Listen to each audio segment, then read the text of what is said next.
Hello, আসসালামু আলাইকুম viewers. আর একটি নতুন ভিডিও নিয়ে আপনাদের সামনে উপস্থিত হলাম।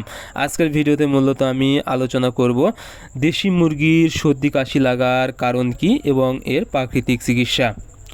আপনারা যারা দেশি মুরগি পালন করে থাকেন, অনেক সময় দেখা যায় দেশি মুরগি প্রচণ্ড সর্দি লাগে, বিশেষ করে ঘর ঘর শব্দ করে, চোখ দিয়ে পানি পড়ে এবং চোখ মুখ ফুলে যায় এবং খক খক করে কাশি দেয়।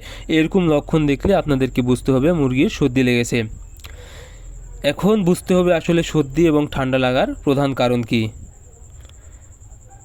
কারণ আপনারা যখনই এর কারণ জানতে পারবেন তখন কিন্তু এই রোগ থেকে মুরগিকে দূরে রাখতে পারবেন বা সুস্থ রাখতে পারবেন। এর সর্দি লাগার প্রধান দুটি কারণ। একটি হলো মুরগিকে কোনোভাবে যদি ঠান্ডা লাগে, অর্থাৎ ঠান্ডা বাতাস যদি মুরগির শরীরে লাগে, অনেক সময় অতিরিক্ত ঠান্ডায় মুরগিকে এমন জায়গায় রাখেন যেখানে ঠান্ডা বাতাস এসে মুরগির শরীরে লাগলে এমনিতে সর্দি লেগে যায়। সেক্ষেত্রে আপনাদের যখন দেখবেন অতিরিক্ত ঠান্ডা বা প্রচণ্ড ঠান্ডা বাতাস হচ্ছে, সেক্ষেত্রে যে দিক দিয়ে বাতাস যাচ্ছে সেই দিকে অবশ্যই আপনারা কোনো কিছু দিয়ে ঢেকে দিবেন, অর্থাৎ পর্দা দিবেন। তাহলে কিন্তু মুরগিকে ঠান্ডা থেকে রক্ষা করা সম্ভব। আরেকটি প্রধান কারণ সেটা হলো অনেক সময় দেখা যায় মুরগির রাখার জায়গা পরিষ্কার করেন না, সেক্ষেত্রে অ্যামোনিয়া গ্যাস সৃষ্টি হয়, গ্যাস বা গন্ধ হয়। সেক্ষেত্রে এই গ্যাসটা যখন মুরগির চোখে লাগে তখন কিন্তু সর্দি এবং চোখ মুখ ফুলে যায়। সেক্ষেত্রে আপনাদের মুরগি রাখার জায়গা অবশ্যই সবসময় পরিষ্কার পরিচ্ছন্ন রাখবেন এবং কোনোভাবে গ্যাস যেন সৃষ্টি না হয় সেদিকে খেয়াল রাখবেন। এরপরে যদি সর্দি হয়ে যায় তাহলে কি করবেন, আপনারা রসুন ব্যবহার করবেন 1 গ্রাম 1 লিটার পানিতে। রসুন মূলত মুরগির শরীরে অ্যান্টিভাইরাল তৈরি করে এবং যে কোনো ধরনের ভাইরাসজনিত বা ব্যাকটেরিয়াজনিত রোগের বিরুদ্ধে কিন্তু ভালো কাজ করে থাকে। এরপরে আরেকটি বিষয় সেটা হলো আদার রস।